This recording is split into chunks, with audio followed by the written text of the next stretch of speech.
Welcome to the show. I'm JJ Flazanes, your host. Thank you for downloading today's episode. Today we're going to talk about moving beyond the diagnosis. I met Lauren Polly through Dr. Dane here, who's already been on the show once and will be on again talking about access consciousness. And I love Lauren's story because she has moved beyond the diagnosis. She was diagnosed as being bipolar and changed her diagnosis. So because I'm not an expert in that field, I can't claim to have done that. I really enjoyed our conversation and look forward to introducing you to the work that Lauren does. Before we start today's show and I talk a little bit more about Lauren, I just want to remind you there still are tickets left for the Manifestation Boot Camp, where we can not only change your mindset and beliefs about a lot of things. I'm really gunning to help you get there. So please do not let money be the reason why you do not come. This will be my last event until 2021 that I host, that I can do this, that I can invite you to come and help you get there. So please check out jjflazanes.com/bootcamp or email me, jj@jjflazanes.com, and let me know that you want to come, and let's see what we can do, because this event will also help to rewire your brain in new ways, create new neural pathways, and create new experiences for you. So it's going to be a powerful event, and I would really, really want to encourage all of you who are right on the fence to just take the leap, because you will regret if it's another year and a half until I give you the opportunity again to be with the community and to really do this work live in person with Lisa Thomas, with me, and it's going to be epic and amazing. Again, email me, check out the link, jjflazanes.com/bootcamp, and come join us. We still have a few tickets left. So today's show is Moving Beyond the Diagnosis with Lauren Polly. She is a speaker, life coach, and the multi-award-winning author of The Other Side of Bipolar. Her mission in life is to help others thrive beyond their labels, reclaim their innate gifts, and blaze a unique trail in the world. Welcome to the show, Lauren. Hello, JJ. Thanks for having me on. You know, it's very apropos, divine timing, divine connection, how we met and how this all came to be. You know, there are a lot of people who write to me, who pitch themselves to me to be on the show all the time. And I don't obviously take everybody. In fact, I take nobody who actually reaches out for the most part. And this was a situation where I met you through another guest who's on the show, Dr. Dane here. And he referred me to you for something different than what we're about to talk about today. But the fact that you've written a book about this topic, to me, so as people have already heard in the bio, that you have a book called The Other Side of Bipolar, and it's the revealing your strengths to move beyond the diagnosis. I had a cousin who was diagnosed as bipolar, and it's not something that I've talked about a lot for several reasons, but I have talked about sort of wanting people to not focus on a diagnosis like that, and sort of all the other alternative functional medicine, nutritional things that people can do to overcome it to some degree. Maybe they've been misdiagnosed. I find that diagnosis is something that people use as a victim card, and it actually disempowers them. So to know that you've already lived this and you've gone through this and you've done this yourself, I mean, I thought this is perfect. I haven't been able to talk about this because it's not something that I have done myself. And most therapists still like to diagnose people and want to categorize people into categories that I think is disempowering.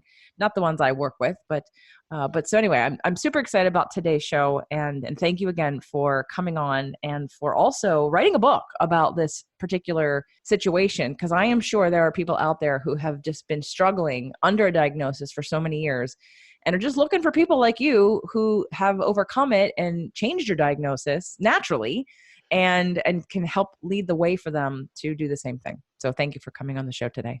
Well, thank you. And I think what you said is so huge. I always say, my book is called The Other Side of Bipolar, but it could be the other side of anything, really. Anything you've been labeled or defined as. Labels and definitions are so fascinating because when you first get them, they give you kind of almost a relief, like, oh, at least someone sees me and knows what I'm going through. But very quickly, the tables turn on that. And before you know it, you're getting a whole host of personality traits, future predictions, uh-ohs that you're always going to have to look out for, just these defining moments in your life before you even lived it or created it that really kind of dictate where you go. And so many of us fall prey to that. I love to talk about coming out of the labels and the definitions and using that more for information and relief if that's what it gives you, but also not stopping there and really opening up the doors for exploration. So I'm excited for this conversation. Okay, so I want to start with the beginning. And I know that in your book that there's your perspective is your story, how you were feeling, how you were experiencing the world, everything you were taking in, how it was being interpreted, all your thoughts about that. I want to go back to, obviously, because people haven't read your book yet who are listening to the show right now. Just give us a brief synopsis of how you got to a label and a diagnosis of bipolar. Yeah, things started out really joyfully and easily, I would say, when I was younger. I was very exploratory as a kid, like most of us are. The upsets and the intensity really came on as soon as I hit adolescence. And that is such an interesting point in our lives when things stop becoming about discovering yourself. It starts to becoming about discovering yourself through other people's eyes. And when all of that started to hit, it's like something got tuned up on high volume in my body and in my head, where all of a sudden I couldn't really hear me anymore. All I could hear was other people's judgments of me, their expectations of me, the whispers they were having of each other somehow seemed to invert and get twisted and be all about me. I became quite paranoid with that. My mood started to fluctuate. I was going through very, very deep, dark, lonely times by myself, not really feeling like I could reach out to anybody, not necessarily because I didn't have a support system, because I did, but because I didn't know how to put it into words. And I think so many of us struggle with this sense of angst or upset or anxiety where something just doesn't seem quite quote unquote right. But because we don't have words to go with that, there's not really an open space to be able to speak up, be heard, be seen, and get support. So I stayed locked in that space for quite a little bit, trying to figure things out on my own, kind of putting a smile on the outside. No one would know that anything bigger was going on, but on the inside, having a lot of turmoil. So much turmoil that months and months and months went by, nothing was really changing. I wrote a suicide letter and had tried a couple of times unsuccessfully. And then my mom got a call one day from a teacher to report a low grade that I had. And she calls it a God whisper. We call it intuition or awareness. She just got the whisper to go and search my room. And when she did, she found my suicide letter. So from that moment on, I was whisked away to doctors and had years and years and years of psychological testing and psychiatric medication. The diagnosis itself came because my aunt is bipolar, and bipolar is something that is hereditary. So as soon as they started to hear just a smidgen of my symptoms, it was, oh, you must have the same thing your aunt does. So there was almost a pre-concluded or preconceived notion from the doctors, which I think a lot of people fall prey to. But it was kind of a fascinating journey, having that inner angst and almost that volume getting turned up in that adolescence period that really took me down the dark side. So really, it almost sounds like while you were suffering, for sure, the rush to the hospital was more about, and the diagnosis was more about labeling something so they knew what to do and how to treat it. And so that there was maybe an answer to why you were this way and some hope. Would that be correct? Absolutely. And I think it's a double-edged sword. My parents were rightfully so freaked out to find a letter from their 14-year-old about killing herself. They did the best thing they could think of at that time, which was to take me to the best doctors they knew of. And this was years ago. This was back in the 90s. Alternative modalities, holistic approaches, even therapy that is more inclusive and less scare tactic driven wasn't really around. It was way more about trying to find the box that you fit in. I think obviously because I came in with a suicidal issue as well, it was more of a rush job and more of it wasn't like there was a little bit of depression going on and someone had to fix it. It was a little bit more severe at that point. But it's kind of a fascinating thing. I work in a hospital. I'm actually in the medical field, and the diagnosis process, depending on the person actually treating the individual, can be used just as an information gathering and also an open exploration, or it can be used as a conclusion and a definition. And truly, what I went through was that more traditional conclusion and definition path that locked me up for a long, long, long, long time. Can I ask, you don't have to share it with me, can I ask if you know any of your astrological chart? Well, I'm a Virgo. Is that what you mean by astrological? Yeah, that's your sun. Do you happen to know your moon? I do not. Okay. Okay. All right. Just checking. Only because I think it plays into the astrological energies play into my cousin's diagnosis, in my opinion. You know, I had a front row seat for the show from the beginning to the end. And there were many, many situational reasons that I thought he was diagnosed as being bipolar. And even if that's something that, let's say, like we're talking about helping somebody, like if it starts at a place where, okay, now let's have some hope, now we know why. You know, a lot of times I use astrology to find out certain energetic possibilities of things too, but it's still open to, there is no hard and fast, you're not being boxed in to, you can't change, and there's, you can't grow and you can't overcome. It's almost like here's a setup. So let's talk about when the diagnosis becomes a jail sentence, when it Mhm. stops being helpful, and when it starts limiting you and going in the opposite direction. I mean, would you say that maybe at first it felt like a relief, like, oh, now we know what's wrong with me, but then later it's like, I'm broken and I can't ever get out of this? I mean, talk about that. It was a total relief at first. I think number one, because I was finally speaking and I finally felt like I could speak. And of course, I mean, anyone who's ever gone through any kind of mental angst, especially any kind of suicidal issues, the more you lock yourself up and make it a secret, the more destructive and big it becomes. So I think that was like the initial relief. Even the diagnosis was a relief because it was like the doctor said, oh, we know what this is. Here are some things that can help. The trouble really came when I started to over identify with it. I talk a lot about the kind of kinky threesome that develops, you, me, and my diagnosis, where all of your relationships, all of your life creations, everything is really colored and filtered through this third entity that's now entered the picture. These diagnoses can be that. They can be this entity that is living and breathing and suffocating the air in the room. So you have a hard time seeing yourself as anything other. And I think that's like a huge journey that we kind of arch through in my book, is me not being bipolar Lauren anymore and me just becoming Lauren. And that's that. So yes, there's absolutely relief when you first hear, but for me, it's way more about the over identification with the label and not really being empowered to see yourself as anything but that.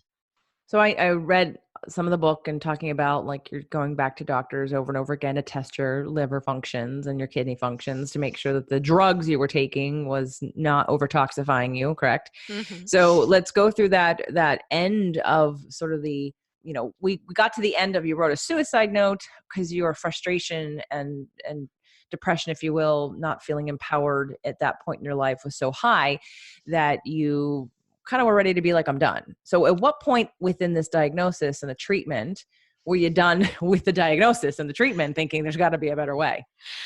I moved to Florida at age 20. I was diagnosed when I was 14, and at 20, I went actually on the Disney College internship program down to Florida, and I met a holistic psychiatrist when I was down there, and he was a godsend. Like, talk about some one person entering your life who changes everything.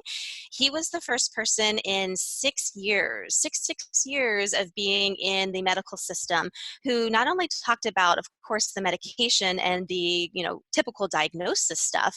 He talked about diet and exercise and yoga and energy work. And he also talked about this beautiful thing, and this is what I teach people in my business, is more about building your self-confidence and your self-worth and seeing yourself as you, not any other definition that's been given to you. It was a fascinating experience for me. It was totally different than any of the other care that I'd received up to that point. But the freedom that came of, we're going to take our eyes off the pink elephant, that third suffocating entity in the room, and actually put it on you. What are your strengths? What would you like your life to be? How do we go about creating that? And through my work with him, it was fascinating. It was never like, oh, get me off the meds. I kind of thought, I'm going to be on medicine the rest of my life. That's just the way it is with this diagnosis. I stopped fighting it. I didn't see the point in that. For him, it wasn't about fighting it. It was, oh, let's just build up your self-confidence. That built, guess what? My social anxiety medicine was able to be discontinued. We worked a little bit more with mind-body connection and the yoga and the energy work. With that, my sense of paranoia went away. I was able to come off that medication. It was a fascinating thing for me, and I think this is the big uh-oh that people are doing with the mental health conversation. They're putting all of their focus on the big pink elephant, and they're not putting it on the individual. And when you do that, you end up treating the symptoms. You don't actually go to the root cause and outcreate that root cause by fostering the person's sense of worth, their creative spark in living a life where they feel fulfilled, and really tapping into their unique capacities underneath it. So for me, age 20 with that doctor, it wasn't that I was really over the diagnosis, it was that I was shown the possibility of, I'm actually more than this diagnosis. And from there, everything just took off. Now, part of what you talk about is that you actually changed your diagnosis. Mm-hmm. And I just, we just heard that there were two medications that you could get off of. And because the situations and the feelings and the relationship to those external stimulus had changed your response. And now we didn't get into diet yet. How did diet affect what you were taking and doing? Well, I've always been kind of a nervous belly person. And so whenever I had a lot of anxiety, and my anxiety was, like you said, triggered a lot by external circumstances.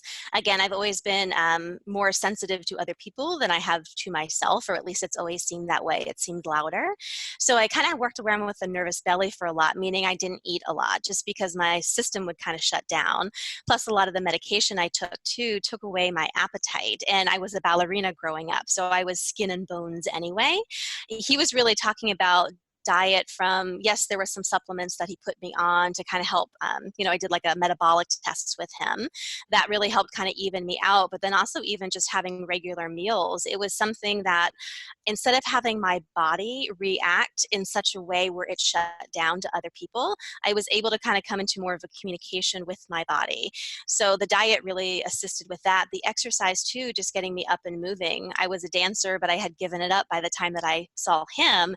Just getting the blood flow and the pumping again, that really changed a lot for me as well.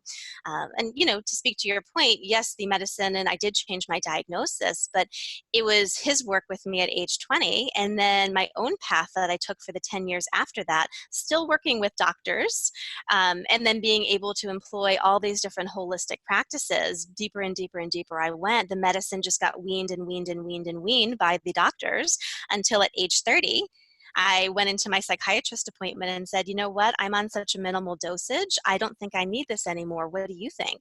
And I had a delightful, open-minded person, because goodness, to go against a diagnosis that's been written in your medical chart for years, sometimes they're not willing to do.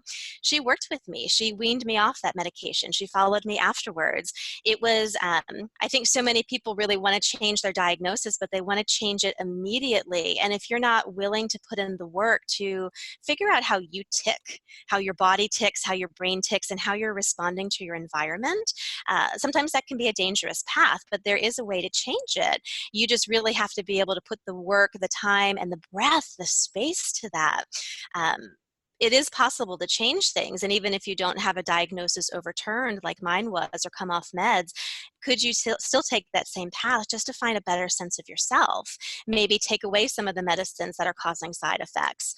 I'm not pro-med, I'm not anti-med. You need to create your life and actually see what that's going to take for you as an individual. Yeah, I'm more of the not med, but that's unless necessary for whatever reason. And everyone's path is different, as you have said, right? So for you, this was the absolute right path for you to do it in this very methodical, slow, and way that nobody else was going to necessarily dispute. And that was what. But the fact that you did it, and the fact that we're acknowledging that there is work to be done, and it is multifaceted in terms of what kind of work we're doing. There's always a situation where I mean, I'm going through a situation right now where my iron, my hemoglobin is pretty low, and I lose a lot of blood, and I'm about to do a procedure, and I'm sure it's been done by the time I actually publish the show. But I am taking a synthetic progesterone for the first time. When she said she didn't do bioidentical, I cringed and thought, no way, and realized my access to bioidenticals was on a plane to Africa for a couple of weeks. And so I had to assess it in that moment. The higher risk was not having the help. So I gave in and said, okay, I'll do it. Actually, I didn't give in. I changed my mind. I said, okay, I'll do it because because the risk is greater if I don't do it than if I do it. And I'll only be on them temporarily until I can get a prescription for a bioidentical replacement. So, again, it's individualized. Like you said, you have to really work with you and who you are and where you're going and what contributes to this. And also maybe not even take it as, I'm not saying not take it seriously. That's not what I mean. But I have a therapist that I've worked with for years, and she has a lot of, like that tendency to want to label people. And what I have noticed over time is when you label people, you limit them. And so the people under that care sometimes don't flourish because they've been labeled and limited by your own limitations of their abilities. And since I've seen people leave certain practices, and I work with one of them in particular, and now she's flourishing because I don't see the limitations. I don't care what the diagnosis is. I see possibility because I believe in people's healing, and I believe that you can use all these tools to, if nothing else, just have a different focus. And you're activating something different every day versus walking around feeling broken. You can walk around feeling blessed. And I know that a lot of what you have put in the book and that we've talked about is about you finding your gifts and finding your strengths and why you're unique and different, and the things that might have contributed in the first place to the diagnosis. So why don't we talk about what you discovered along your path and on how you've changed and like literally flipped it from this is a problem to this is a great aspect of who I am.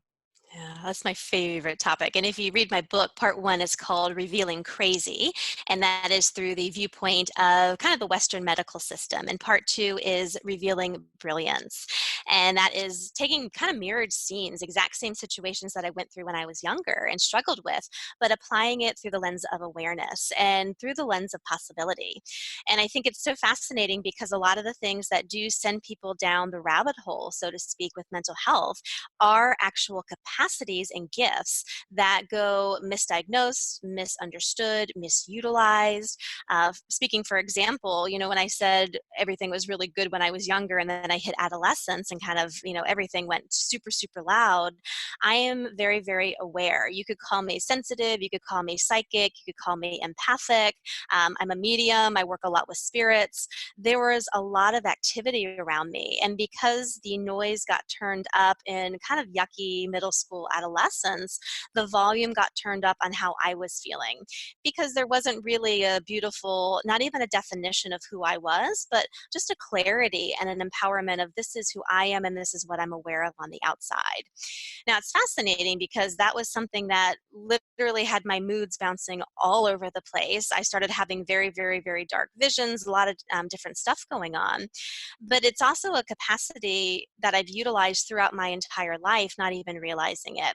I work as a medical speech language pathologist. I've worked with stroke victims, nonverbal stroke victims for years. I've always been able to communicate, form really tight, quick bonds with people. I know what they're thinking before they say it. I use this in my life coaching practice all the time. I'm a yoga teacher. It's kind of a fascinating thing when you look at your strengths with how you interact with people, your ability to really be tuned in and have that empathic and intuitive nature about you, and how when you tune into it and actually play to the strengths of that, that's a life creation nugget for you. But because I didn't know it and because I didn't have really strong, clear tools to be able to utilize it, or anyone else around me who utilized it well, it was something that threw me down the crazy path. So that's just one example of being able to go, that one thing was looked at as something that was wrong. Even the doctors said that, you're way too sensitive. You're going to struggle forever. You're way too sensitive. Where now my sensitivity is actually my strength because it allows me to do work in this world that no one else can. I find that a projection. You're too sensitive Hmm. is usually, I don't know what to do with you. That's what that means. I don't have tools to deal with you. Therefore, let me judge you and make you wrong. That is exactly what that means to me. Because as you said, I mean, there are people who I've met and worked with over the years, from people who have struggled with depression because they have gifts that they're not utilizing. And you were probably the same, having gifts that you didn't know how to identify or how to utilize or how to protect yourself at times, right? Like shielding yourself from some of those negative, dark situations that you were intuiting, that you were receiving messages from. And, I'm sure as you have gone down your path, you've figured out tools, you figured out how to stay in balance and maybe how to protect yourself from some of that, or to cleanse it so that it doesn't build up and then become that you're holding on to everyone else's stuff and you can't tell the difference between your stuff versus their stuff, which is a lot of times what I think happens to a lot of people who then it's just easier for someone who doesn't understand all that to just throw a diagnosis at someone and say, here, these are how you display, and this is what you are. I mean, half the time, again, I'm taking a really broad view here. Diagnosis can be very helpful to lead you down a path. However, sometimes diagnosis can be wrong, and it can be really wrong. And we have to look at the different options and having different feedback and different tools and different points of view to weigh in sometimes when we have no idea, because we don't know what we don't know. And I think one of the best messages that I wanted to send, if somebody had asked me, it might not have been about bipolar, it might have been borderline personality disorder. Somebody had written to me a while ago, and I hope you're still listening to the show, and asked me if I could do a show on it. And I went to a therapist that does DBT, and I thought, oh, I'll do a show on DBT. And then I started to do a little homework, and I asked a few people about DBT, and they said, well, really, it's like law of attraction. And I said, it is. And I thought, okay. But I wanted to, I intuitively said, no, I don't want to do that yet. I don't want to do that. I don't know why. I have resistance to not the diagnosis. I have resistance to succumbing to that you have no power over anything, that you have to decide to be defeated at some point by something. And that because I don't believe that. I believe we can overcome pretty much anything we want to a certain degree. And, we're here to learn lessons in this lifetime. And some of that's on our path for a reason, but I don't like limitations. There's too much sag in me. I'm all like, no, don't put me in a box. So diagnosis feels like strangling. And I didn't want to strangle anybody. So can you speak to what I just said about, because again, I do get it. The diagnosis at first brings relief, and then eventually it might not. And again, and I don't know your whole chart, but being a Virgo, Virgos like structure. So things that make sense, things that look like concrete, things that, it's logical. It's something that it's somewhere for me to go from. And other people don't like that at all. There's no comfort at all in a box, in a small room. It's too limiting, and it's worse. It's like they feel trapped. Did you ever feel trapped? Oh, I felt trapped big time. And it's kind of fascinating because the energy beneath what you're talking about is really one of fight. And it's what I work a lot with clients on, actually. It's kind of a fascinating thing where you feel like you get put in a box, and some people accept the box and kind of acquiesce to it, and that box becomes them, kind of their little safety zone. And then there are the people who maybe not even have a diagnosis, but somebody labels you as like the shy one or the bossy one or the one who gets everything perfect. All of those are definitions too, that if it becomes part of you and you don't see any other possibilities, can limit you in certain ways. You have the people who get put in a box that way and they fight it. For me, fighting doesn't create anything. I spent years fighting against the diagnosis, the meds. I was always compliant. That might be the Virgo in me, as you say.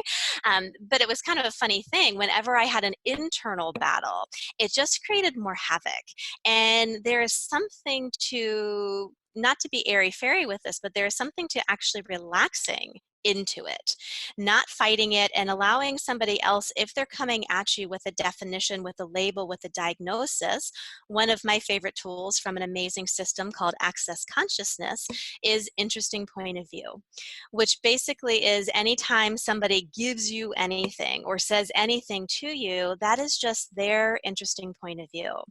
I think because sometimes when it comes from a doctor or an expert or a healer, people do this in the alternative systems all the time. time, they put healers above themselves and get defined and limited that way. It works on all sides. Being able to have anything put on you to go, okay, that's an interesting point of view. What's actually relevant to me? And what can I utilize here? And for me, had I had that tool back then to be like, okay, the bipolar comes in, interesting point of view. What of this information could actually give me relief? And what's my way of working with it? But again, what you had said, JJ, about actually having healers or therapists working with people not in a limiting way, part of what I'm doing is not just speaking to the people who are diagnosed, but the people who are working with that. They're the frontline people. If they were able to take some of these tools or these perspectives into with their clients, we'd have a very different conversation. It's not about fighting the box. It's about going, wow, that's an interesting point of view, but that's their point of view. Don't fight it, relax into a little bit, and then start to sift through it yourself. That's good advice. Law of attraction basically is to accept and make peace with, right? So ultimately, we are going to be in alignment and centered with ourselves and the messages we're supposed to hear when we're in alignment. And when you're fighting, you're not in alignment. Yeah, access consciousness. It's a new thing for me after talking to Dr. Dane and then working with you and having both of you do some things with me that I think it's fascinating. And I love the idea of making peace with and keeping it, like being that observer of it's their opinion and let's see what feels good to me. Does it make me feel lighter? Does it make me feel heavier? What am I in alignment with? Sort of using your body as a testing method. And I know that some of that work you came into on this path.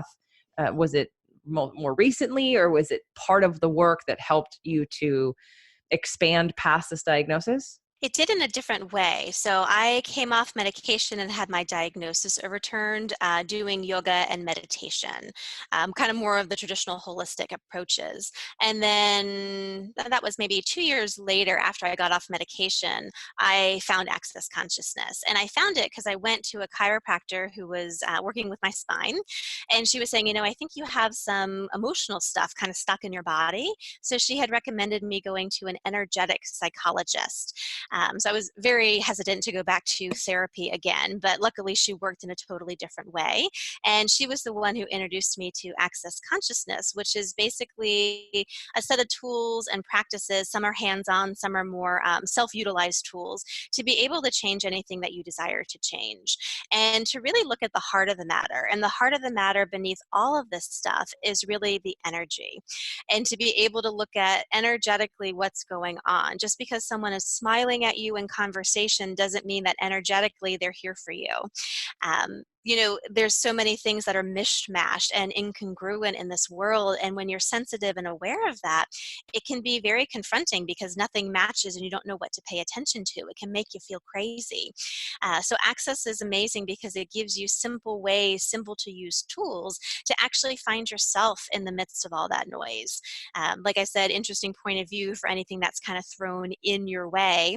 And what that does, it creates a space of allowance. It's not that you accept and acquiesce and lay down for it. It's just that you go into an allowance of someone else has a different perspective, but guess what? You still have yours too. And for me, there's such a beautiful way of working with that because the fight goes away. I'm very potent. I've got a lot of energy. I've got that big fight like you do, JJ.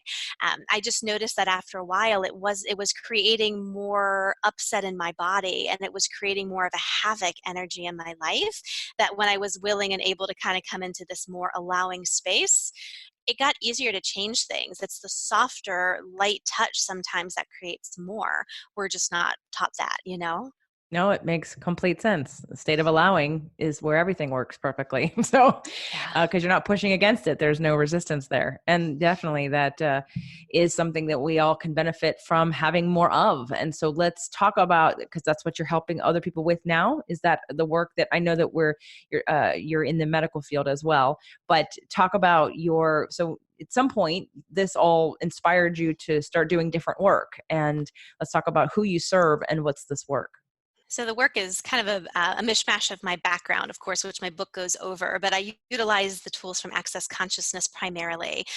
Yoga and meditation, it's always been a part of me that kind of leaks through just because the energy is so delicious. But most people who are coming to me with two two things, mental wellness and also life creation. And to me, they play hand in hand. It's really easy to hear a conversation about mental health and come up with lots of preconceived notions and almost check out like that's not relevant to me because I'm not struggling or I'm not diagnosed. For me, I like to play more in the realm of the mental wellness conversation. Where are you in every moment? How would you like to be living your life and spending your time? And how do you go about doing that in a way that's authentic to you, where you have your power? You have the power to change anything you desire to change, and you're also enjoying the ride as you go. So my podcast, my books, my online workshops, all that kind of stuff is all kind of geared towards that. It's more about the life creative element, which plays beautifully with the mental wellness. And truly, I feel like that's what got me not just like maintenance mode and stable in my mental wellness, but took me into a thriving ability where now I'm able to have a career at the hospital, run a have a multi-award winning book and run this international business with ease and with everything continuing to grow because I found a way to actually make my gifts work for me. And I'm in a conversation of creation constantly, not trying to maintain or fix something that someone else has given me. So access consciousness is a huge part of that because their main thing is really looking at, hey, you're the creator of your life. What are you choosing? And if you're choosing something that's creating something that's less than ideal, you can choose different. We just got to use some tools to do that. I don't know enough about it yet to make all the comparisons, but sure sounds a lot like law of attraction. So I'm looking forward to diving a little bit more deeper. I'm going to have Dr. Dane back on the show, and I want to know because he's all over the world doing things, and you also are all over the world as well, right? Working with people, but I know you're local to me in terms of doing things more in person. So why don't we go over it? Like, so there's the podcast. Your weekly podcast is the Lighten Up Podcast with Lauren Polly at the lightenuppodcast.com. And then your book is The Other Side of Bipolar, Revealing Your Strengths to Move Beyond the Diagnosis. And can they get the book anywhere? Amazon, Barnes& and Noble, like normal places? Normal places and local bookstores too. So The Other Side of Bipolar, Revealing Your Strengths to Move Beyond the Diagnosis. Lauren Polly. And then let's talk about the work that you're doing with individuals or with groups and how people can find out more about that. Yeah, so if you're local in the LA area, I have an office here in Torrance. That's where I've met with JJ before. So I do energetic body work, one beautiful practice called the Access Consciousness Bars, which is basically an energetic release. So you're releasing the things that don't belong to you, never have, or things that are just stale and stagnant that you don't need to carry anymore. It just creates a beautiful sense of space and possibility and revs up your creation in a big, big way. So I do that energetic technique. I do a lot of myofascial energetic techniques as well. And then my online communities, I run a membership site called Blaze. It's $27 a month. It's it's a call with me with live Q&A all about life creation. There are the 3 M's that we do, not just the call, but also your home play for the month, all about mindset, movement to get your body in the conversation, and momentum. For me, it's such a huge thing to actually take action. And so many people look at these tools and they play with these different possibilities, but getting the information and getting the inspiration is one thing, but some people just don't act on it. And it's really from choosing something different and taking action. That's what really creates your life moving in a different direction. So momentum is a huge part of that group. I also have a free resource community up on that same network that has all of my content and other resources as well, all about mental wellness and actually how to make that work in your life creation. You can find all that information on my website, which is laurenpolly.com, LAURENPOLLY.com. So one final question, if you could pass along one piece of advice to install hope in other people who are struggling with a diagnosis in mental wellness or other limitations, what would you say? you're not alone. And I know it feels like you may be alone because no one really talks about this. It's more of us stepping up to have these kind of conversations where your choices don't have to be judged. You're going to choose for what works for you, but you're not alone in your struggle. You're also not alone in your awareness. Some people feel like, oh, because I'm aware of the world, because I'm sensitive, I'm always going to be struggling and no one else gets it. There are a lot of people who have the exact same thing. Reach out for community, reach out for support, and start looking at what more there is, because there is more available to all of us. And it just takes the willingness to explore and the willingness to ask for support and inspiration and information along the way. You just can't give up. And I didn't ask this, so I said one last question, but I've rescinded that. You work with you work with other people who have had or have a diagnosis that they're currently working with, correct?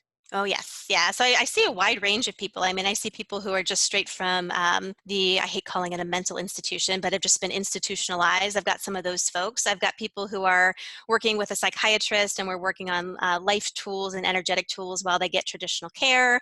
I work with people with body issues. I work with kind of a whole host of it, which for me is beautiful because we're all creating a life. And again, we're all really looking at how can we have the best life possible in our perspective and in our own fulfillment.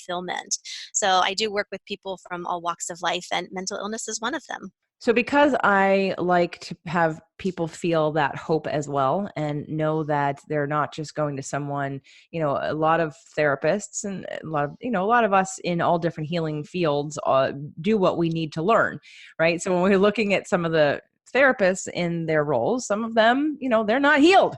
They went to therapy because they wanted to get healed. So we have to really remember that everyone's human here, and I want to follow, especially if I want to overcome something, someone who has moved beyond this.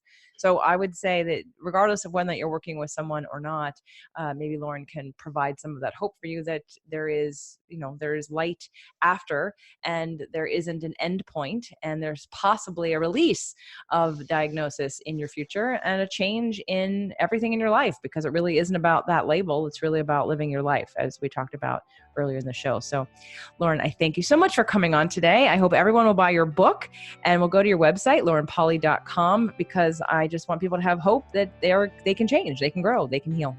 Yes, you can change the unchangeable. I am living proof of that, as so many of us are. Thank you so much for having me, JJ. It's been a pleasure.